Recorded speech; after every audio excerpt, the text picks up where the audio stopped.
함께 한번 기도하겠습니다. 사랑하는 하나님, 예부터 주님께서 전해주셨던 이 말씀, 제 삶에 들어와서 저의 삶의 능력도 되어주시고 저의 삶의 때로는 위로도 되어주시는 그 말씀이 제 마음이 좋아하는 말씀이 될 수 있게 하여 주시니 감사를 드립니다. 사랑하는 주님, 하나님께서 우리들에게 말씀으로 주시는 그 하나님의 말씀의 은혜에 우리의 마음이 있게 하시고 우리의 삶이 있게 하여 주시고, 그래서 하나님께서 저희들에게 더하시는 그 주님의 놀라운 은혜 안으로 하나님의 우리가 한 걸음씩 걸어가는데 부족함이 없는 하나님의 사람되게 하여 주십시오. 우리의 삶에 고난이 있을 때에 또한 그 고난 위에 주님의 능력의 손길을 부어주십시오. 모든 말씀 예수님 이름으로 기도드립니다. 아멘.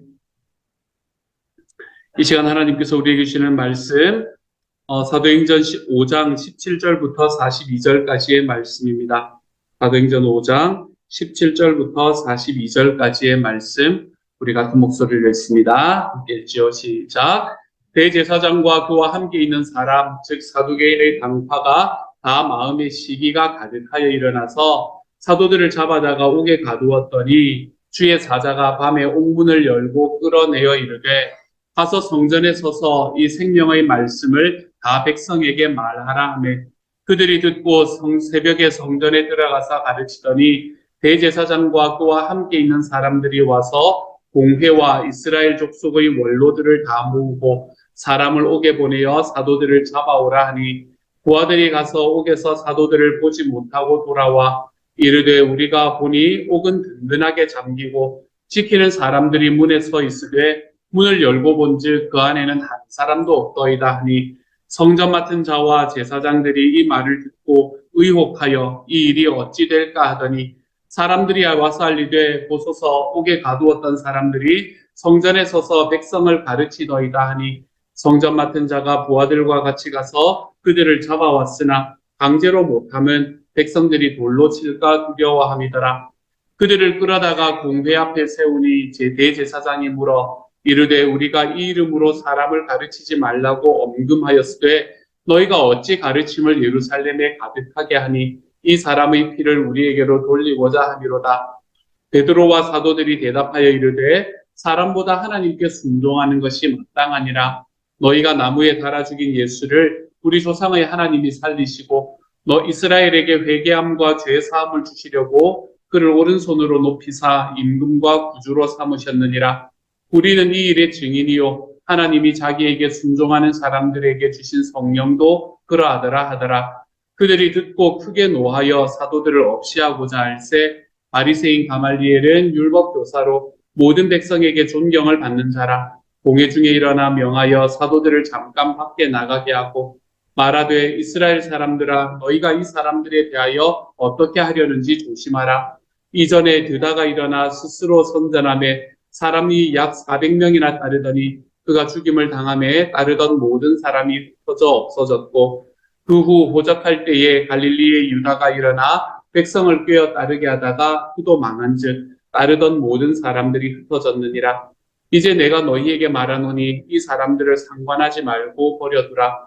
이 사상과 이 소행이 사람으로부터 났으면 무너질 것이요 만일 하나님께로부터 났으면 너희가 그들을 무너뜨릴 수 없겠고 도리어 하나님을 대적하는 자가 될까 하노라 하니, 그들이 옳게 여겨 사도들을 불러 채찍질하며 예수의 이름으로 말하는 것을 금하고 놓으니, 사도들은 그들을 위하여 그 이름을 위하여 능욕받는 일에 합당한 자로 여기심을 기뻐하면서 공회 앞을 떠나니라. 그들이 날마다 성전에 있든지 집에 있든지 예수는 그리스도라고 가르치기와 전도하기를 그치지 아니하니라. 아멘. 말씀이 좀 길었지요. 오늘의 본문은 유대 종교 지도자들이 제자들을 핍박하는 내용을 우리에게 다시 이야기를 해줍니다. 4장에 이어서 핍박이 다시 한번 중복되어 나오지요. 그렇죠? 4장에서도 베드로와 요한을 핍박하는 내용이 나왔지 않습니까? 그런데 5장에서 다시 그 말씀을 중복하고 있는 이유는 아마도 초대교회 성도들을 향한 이 유대교의 핍박이 점점점 강해지고 있었다라는 것을 말해주고 강조하기 위해서 그런 게 아닌가라고 생각을 해봅니다. 먼저 대제사장과 사두개인들, 계속해서 이 사람들이 지금 문제를 일으키고 있는 거예요. 대제사장과 사두개인들은 마음의 시기가 가득하여 사도들을 잡아다가 옥에 가두었다라고 이야기를 합니다. 이 사람들이 마음의 시기가 가득하다라고 이야기를 하는 것은 왜 그럴까? 왜 그런가 하면 이 대제사장과 사두개인들은 당시의 유대의 귀족과 같은 사람들이었고 유대 사회에서는 가장 높은 지위를 차지하고 있는 사람들이었습니다만 이들은 백성들의 마음은 전혀 얻지 못한 사람들이었어요. 이들이 대제사장의 자리에 올라갈 수 있는 방법은 로마에 있는 그것을 담당하는 사람에게, 로마의 황제에게 누가 가장 큰 돈을 바쳤느냐, 여기에 따라서 대제사장이 결정이 되는 그런 상황이었거든요. 그렇기 때문에 지금 로마의 속국으로 있는 유대에게는 이 대제사장들, 다시 이야기해서 로마에 가서 그들에게 돈을 갖다 주고 대제사장직을 사는 사람들은 민족의 반역자처럼 느껴지는 것이 당연한 일이었을 겁니다. 그렇기 때문에 그들은 이 대제사장들과 사두개인들은 백성들에게 전혀 존중을 받지 못하는 사람들이었습니다. 존경을 받지를 못하는 사람이었죠. 자기들은 전혀 존경을 받지 못하는데 지금 예수의 제자라는 사람들은 갑자기 일어나서 백성들이 그들을 따르고 있다라는 이야기를 들으니 그들의 마음에는 시기가 가득하고 질투가 가득하게 되는 겁니다. 그래서 그들을 미워하는 마음에 그들이 제자들을 잡아다가 옥에 가두게 되었다라고 이야기를 하고 있지. 시기라고 이야기하는 것은 남이 잘 되는 것을 질투하고 미워하는 마음이다라고 표현을 할 수 있습니다. 그리고 이 시기와 질투는 사탄이 가장 잘 사용하는 무기가 바로 이 시기와 질투라고 이야기할 수 있습니다. 시기하는 사람의 영혼을 비뚤어지게 만듭니다, 여러분. 사람이 시기하다 보면, 질투하다 보면 자기의 삶을 누군가의 삶과 꽉 묶어버립니다. 그래서 하나님께 묶여 있어야 할 우리의 삶이 우리 주변에 있는 사람과 자꾸 묶이게 됩니다. 그러면서 우리의 영혼을 비뚤게 만들어지지요. 그래서 시기하는 사람 자체를 시험에 빠지게 할 뿐만 아니라 주변에 있는 다른 여러 사람들을 괴롭게 만드는 원인이 되는 것도 바로 이 시기와 질투가 되는 겁니다.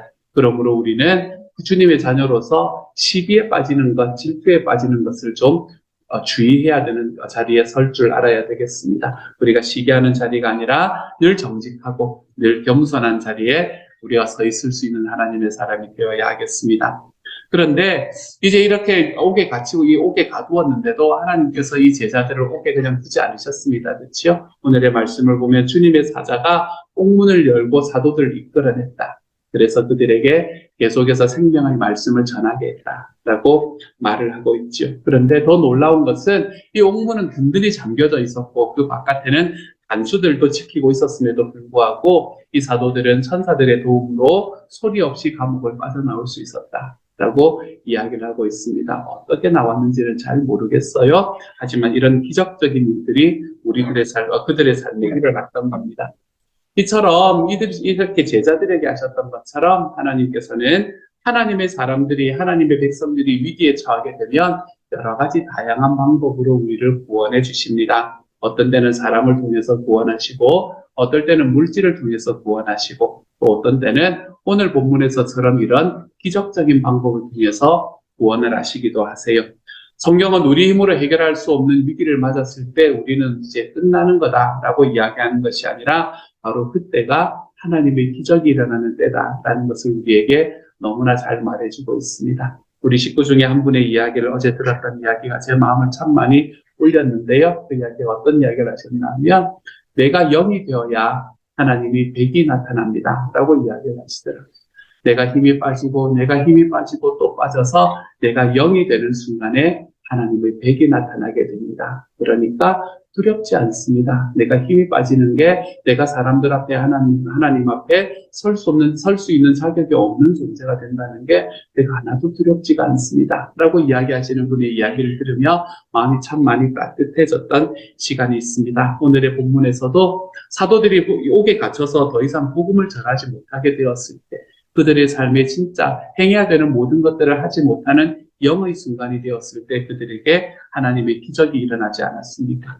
그러므로 사랑하는 여러분, 우리 자신의 힘으로 극복할 수 없는 문제를 만났을 때는 당황하지 말고 오히려 소망을 가지시기를 소망합니다. 나의 능력으로 극복할 수 없는 문제를 만났을 때 이때가 하나님의 기적이 일어날 수 있는 순간이구나. 하나님의 능력이 나타날 수 있는 순간이구나. 내가 영이 되었다면 내가 이제 망해버리는 것이 아니라 내가 영이 되었을 때 비로소 나의 삶을 통해 하나님의 백이 나타나는 순간이 바로 이때구나 라는 것을 기억하며 걸어갈 수 있기를 소망합니다. 우리가 위험을 당하는 그때, 우리가 고난을 당하고 있고 위기를 당하는 그때가 하나님께서 기적을 베푸시는 때입니다. 우리의 삶에 어떤 일을 당하건 항상 우리가 복음에 합당한 사람으로 만드시려는 하나님의 계획은 우리 안에 있습니다. 그러므로 하나님은 언제나 우리를 만들어 가시는 분이시지요. 우리를 빚어 가시는 하나님께서 지금 나에게 주시는 고난과 아픔과 어려움들, 그것을 만났을 때 바로 이때가 오늘의 말씀에서 제자들에게 나타났던 것처럼 주님의 기적과 같은 일이 나의 삶에 일어나고 있는 순간이구나. 우리가 이것을 하나님 앞에 좀 확신하고 걸어가 볼 수 있는 하나님의 사람이 되어 가시기를 소망합니다. 그래서 우리의 삶의 고난 속에서도 전혀 흔들리지 않고 담대함으로 우리 하나님 앞에 걸어가는 하나님의 사람이 되어 가시기를 우리 주님 이름으로 축복합니다. 제자들이 당황했어야 될 것 같은데 옥에 갇혔으니까. 하나님께서 하셨던 일들로 인해서 오늘의 말씀 보면 오히려 이 공회가 당황합니다. 제자들이 당황해야 되는, 이거 어떻게 하지? 우리 어떻게 살 수 있나? 이렇게 당황해야 되는 게 제자들이 당황해야 되는 상황인 것 같은데 하나님께서 거기에 일을 하시니까 사도들이 옥에서 없어진 사실을 알고 공회가 당황하기 시작합니다. 그리고는 얼른 가서 지금 제자들이 어디 있는지 찾아보라고 이야기하죠. 그랬더니 제자들이 갑자기 성전에서 서서 설교를 하고 있다는 거예요. 말이 되는 이야기입니까? 그래서 사도들을 빨리 다시 잡아들여라 라고 이야기를 합니다. 그리고 사도들을 다시 잡아들인 대제사장은 사도들을 신문하기 시작하지요. 그러면서 그에게 질문을 합니다. 왜 복음을 전하냐? 왜 예수라는 사람을 전하냐? 너희들 나와 함께 있던 약속이 있었는데 그 약속을 안 지키는 이유가 뭐냐? 라고 질문을 합니다. 그랬더니 그들은 이 질문에 대해서 너무나 명확하게 대답을 해요. 그 말씀이 29절의 말씀이죠. 사람보다 하나님께 순종하는 것이 마땅합니다. 라고 이야기를 하죠. 사랑하는 여러분, 오늘 하루 살아가며 사람보다 하나님에 순종하며 살아가는 저와 여러분이 되기를 소망합니다. 누군가의 이야기에 순종하는 것을 넘어서서 여러분 여기서 사람이라고 이야기하는 것은 나도 사람이잖아요. 내 이야기, 나의 마음, 나의 감정에 충실할 것인지 아니면 하나님의 말씀에 충실할 것인지를 우리가 기억하며 살아가십시다. 우리의 삶, 나의 마음, 나의 감정은 나를 늘 밑으로 또는 나를 늘 교만한 자리로 이끌어갈 수밖에 없는 이 부족한 존재입니다. 하지만 우리가 하나님께서 우리에게 주시는 그 하나님의 말씀에 순종하면서 살아가다 보면 우리의 삶은 하나님께서 말씀으로 약속해 주신 약속 아래에서 머물러 있는 삶이라는 것을 깨달을 수 있게 되는 거지요. 하나님께서는 결단코 자기가 사랑하는 사람들을 이 땅에서 망하게 만들지 않으십니다, 여러분. 그 과정에서 어떤 과정일까? 내가 주님의 말씀을 순종하는 과정에서 있으므로 그 하나님의 말씀을 좀 믿어드리고 그래서 나의 감정을, 나의 생각을, 나의 능력을 쫓아가는 것이 아니라 주님의 생각을, 주님의 비전을, 주님의 능력을 쫓아가며 살아가 볼 줄 아는 하나님의 사람이 되어 가셔서 우리가 처해 있는 어떤 상황 속에서도 하나님이 우리에게 주시는 신 은혜들을 경험하며 살아가 볼 수 있는 오늘 하루가 될 수 있기를 우리 주님 이름으로 축복합니다. 내가 아니라 나의 말을 듣는 게 맞는가, 주님의 말씀을 듣는 게 맞는가를 판단해보라. 우리가 우리에게 그렇게 질문하며 걸어가 볼 수 있는 오늘 하루가 되어 가시기를 우리 주님 이름으로 축복합니다. 이렇게 제자들이 나아가는 과정을 이렇게 보고 있는데, 그런데 이제 공회가 당황을 했으니까 어떻게 결정을 내려야 될지 몰라서 우왕좌왕, 이 사람은 이런 이야기를 하고 저 사람은 저런 이야기를 하고 있는 과정 속에 한 사람이 딱 등장을 합니다.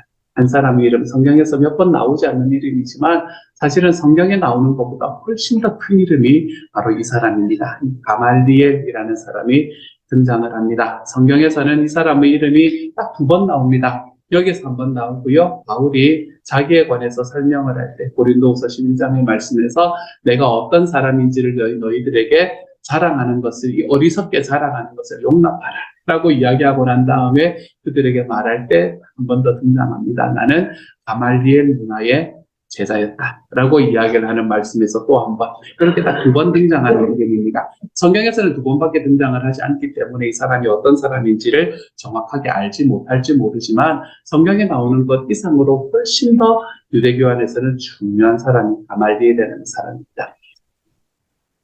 특별히 유대교회는 예수님께서 태어나시기 얼마 전에 유대교회는 큰 이제 두 가지의 유대교파가 생깁니다. 유대교파, 그 유대교파는 지금까지도 이어지는 유대교파인데요. 이 유대교파가 생기는데 하나는 샴마이 학파라는 학파고요. 또 하나 학파는 힐렐 학파라는 학파입니다. 굳이 다 모르셔도 상관이 없지만 이게 어떻게 연결되는지를 보시면 알아요. 샴마이 학파라는 학파는 뭔가 하면 굉장히 보수적인 학파입니다. 여기에는 말씀을 있는 그대로 다 지켜야 되고 율법은 있는 그대로 다 지켜야 되고 하나라도 그가면 어기면 율법에 나오는 것대로 모두 다 그대야 되는 처벌을 받아야 되는 굉장히 율법의 중심이 되는 보수적인 학파가 샴마이 학파라는 것이고요. 그거에 반해서 힐렐 학파라는 학파가 있습니다. 힐렐 학파라는 것은 굉장히 자유로운 것이었습니다. 그렇게 자유로운 것은 아니었지만 어쨌든 그 안에서는 관용의 원칙이 가장 중심이 되는 학파가 바로 힐렐 학파라는 것이었습니다. 좀 더 율법을 이해하는데 조금 더 자유롭게 이해하고 그리고 그 안에 사람에 대한 관용이 이 샴마이 학파보다는 훨씬 더 강하게 자리 잡고 있던 것이 바로 힐렐 학파였습니다. 이 샴마이와 힐렐이라는 사람은 지금 현재의 유대교파를 만들었던 거의 아버지들과 같은 사람들이었거든요. 제가 이야기를 여기서 왜 하냐, 여러분, 우리가 유대교의 학파까지 알아야 되냐, 그건 아니고요. 가말리엘이라는 사람은 힐렐의 손자입니다. 이 힐렐이라는 사람의 손자였고, 당시에 이 유대교파 중에서 가장 큰 두 개의 교파 중에 하나였던 학파를 이끌던 사람이었어요. 미국에서 말하면 이제 학파라고 이야기를 하지만 사실은 이게 정치적인 것하고 떨어지지가 않았었거든요. 그렇기 때문에 미국에서 보면 공화당과 민주당 중에 하나의 당수였던 사람이에요. 이제 근데 공화당이 좀 더 보수적이고 민주당이 좀 더 리버럴하다고 생각을 한다면 민주당의 당수였던 사람이 바로 이 가말리엘이라는 사람이었습니다. 그러니까 바울이 자기를 설명하면서 내가 가말리엘 문화에서 배웠다라는 게 자랑이 될 수가 있는 거예요. 그 사람이 그때 당시에는 가장 유명한 이 랍비 중에 한 사람이었기 때문에 그렇습니다. 어쨌든 이 사람이 나서서 이제 이야기를 하는데 그 이야기를 하는 이야기가 뭔가 하면 사도들을 성급하게 죽이면 안 된다라고 이야기를 합니다. 사도들 성급하게 죽이면 안 된다. 왜 이런 이야기를 하는지 이 사람이 어떤 학파에 속해 있는지를 아시면 대충 감이 오시지요. 그렇죠? 힐렐 학파는 이 샴마이 학파보다 훨씬 더 이 관용에 중점을 두고 있었다 그랬잖아요. 그러니까 훨씬 더 관용하는 쪽에 마음이 가 있는 게 맞았을 겁니다. 그래서 이 제자들을 그냥 죽이면 안 된다. 쉽게 죽이면 안 된다. 너희들이 생각해봐라. 드다라는 사람도 있고 유다라는 사람도 있었고 그 사람들이 다 자기의 사람들을 모아가지고 어떻게든 독립운동도 해보고 아니면 어떻게든 사이비 종교도 만들어보고 그렇게 했었었는데 결국에는 오래 못 가고 다 망하지 않았냐. 그러니까 만약에 이 사람들이 지금 예수님의 제자로가 나와 있는 이 사람들이 만약에 하나님께서 원하시는 것이 아니면 이 사람들은 금방 없어질 거고 그리고 만약에 하나님께서 원하시는 건데 너희가 죽인 거라면 너희가 죄를 받을 거다. 그러니까 너희가 여기에서 이 제자들을 함부로 죽이거나 선대는 안 돼. 그냥 좀 듣고 보자. 라고 이야기를 하는 게 이 가말리엘의 이 중재안이었죠. 그리고 이 중재안이 그때 당시에 이 유대교 사람들에게 굉장히 마음이 많이 와닿았던 것 같습니다. 그래서 이 사람의 이야기대로 제자들에게 다시 한번 엄하게 예수 이름으로 전하지 마라 라고 이야기하고 다시 풀어주는 장면까지가 바로 오늘의 장면이 되는 거죠. 가말리엘이라는 사람이 굉장히 뜬금없이 나오지 않았습니까? 그렇죠? 저는 가만히 생각을 해보면 이 이스라엘 힐렐 학파가 나오기 전까지만 해도 유대교는 거의 다 샴마이 학파 분위기였거든요. 그러니까 율법을 있으면 율법은 반드시 지켜야 되고 하나라도 어긋나면은 율법에 나오는 이야기대로 죽임을 당해야 되는 이런 것이 바로 그때 당시 유대교의 분위기였거든요. 그런데 하나님께서 제 생각에는 이거는 제 생각입니다. 하나님께서 이때 제자들을 구하기 위해서 거의 한 세기 전이잖아요. 할아버지니까 거의 5, 60년 전일 거 아니에요. 그렇죠? 그 5, 60년 전에 힐렐이라는 사람을 하나님께서 만드시지 않았습니까? 그곳에 세우시지 않았습니까? 거기에 하나님의 계획이 있지 않았습니까? 그리고 그 힐렐이라는 사람을 하나님께서 세우셔서 그 사람의 학파를 만들고, 그리고 그 사람의 학파 밑에서 가말리엘이라는 사람이 나오게 하셨고, 그리고 그 가말리엘이라는 사람이 지금 제자들의 목숨을 살렸을 뿐만 아니라 나중에 기독교의 이 전통을 만들어내는 이 확립하고 성립을 수립하는 바울을 키우도록 만들지 않았습니다. 여기에 모두가 하나님께서 흘러가게 만드시는 구원의 역사가 이 안에 있지 않는가라는 생각을 제 마음속에 해보게 됩니다. 가말리엘이라는 사람을 하나님께서 예비하셔서 자기의 제자들을 구해주셨던 하나님, 그 하나님의 은혜가 저와 여러분에게도 있게 될 것을 믿습니다. 저와 여러분의 삶에서도 하나님께서 내가 생각하지 못하는 구원의 방법을 하나님은 우리에게 베풀어 주실 것을 확신합니다. 제자들이 어떻게 알았겠어요? 이때 갑자기 가말리엘이라는 사람이 나타나서 자기들을 변호해 줄 거라고는 누구도 생각하지 못했을 거 아닙니까? 그런데 이 사람이 갑자기 갑툭 튑니다. 그렇죠? 갑자기 튀어나와가지고 제자들을 변호하기 시작을 하는 거예요. 하나님께서 마련해 주신 사람인 것이죠. 그러므로 사랑하는 여러분, 우리의 삶에서 하나님의 역사도 이런 식으로 일어나게 될 겁니다. 우리의 삶에서 어떤 아픔들, 어려움들이 있더라도 내가 주님께서 주시는 말씀 아래 서 있다 보면 하나님께서는 그 모든 과정 속에서 우리의 삶에 가말리엘을 보내주실 겁니다.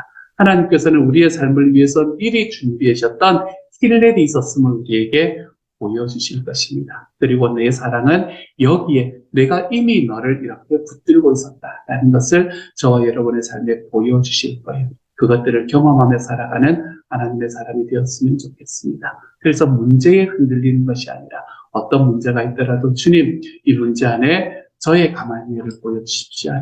하나님, 이 문제 속에서 하나님께서 저를 위해 예비한 힐렐을 볼 수 있는 눈을 허락해 주십시오. 우리가 하나님 앞에 그렇게 기도하면 주님께서 우리에게 보여주시는 그 가말리엘들로 인해서 감사하고 행복해하며 살아가는 오늘 하루가 되어 가시기를 우리 주님의 이름으로 축복합니다. 함께 한번 기도하도록 하지요. 사랑하는 하나님, 제자들이 죽음의 어려움에 당했을 때 하나님께서는 그들을 하나님의 마음으로 꽉 잡으셨습니다. 하나님의 기적적인 능력으로 그들을 이끌어내셨습니다. 하나님의 이 구원의 계획 속에서 힐렐을 만드셨고 하나님께서 가말리엘을 그 순간에 살 수 있도록 해주셨습니다. 주님이여, 그래서 아무도 생각지 못했던 그 사람이, 정말 모든 민족의 가장 큰 지도자 중에 하나였던 그 사람이 이 제자들을 지지함으로 인해서 주님, 정말 이들이 죽임을 당하지 않도록 하나님께서 도와주셔서 너무나 감사합니다. 동일한 도움이 우리에게도 있게 하여 주옵소서. 사랑하는 주님, 하나님께서 우리의 삶에 있는 어떤 순간 속에서 우리의 가말리엘을, 우리의 힐렐을 볼 수 있는 하나님의 사람이 될 수 있게 하여 주시고, 그래서 삶에 있는 어떤 어려움들, 고난들 속에서도 주님 앞에서 담대하게 걸어갈 수 있는 하나님의 사람들이 되도록 주여 도와주옵소서. 진짜 아픔을 경험하고 있는 이들이 있습니까? 하나님, 옥문을 열고 제자들을 구원해내셨던 주님의 능력을, 주님의 기적을 하나님 오늘 보여주시는 오늘 하루가 되게 하나님께서 도와주옵소서. 모든 말씀 우리 주님 예수님 이름으로 기도드립니다. 아멘. 주님께서 가르치신 기도 함께합니다. 하늘에 계신 우리 아버지, 아버지의 이름을 거룩하게 하시며 아버지의 나라가 오게 하시며 아버지의 뜻이 하늘에서와 같이 땅에서도 이루어지게 하소서. 오늘 우리에게 일용할 양식을 주시고 우리가 우리에게 잘못한 사람을 용서하여 준 것 같이 우리 죄를 용서하여 주시고 우리를 시험에 빠지지 않게 하시고 악에서 구하소서. 나라와 권능과 영광이 영원히 아버지의 것입니다. 아멘.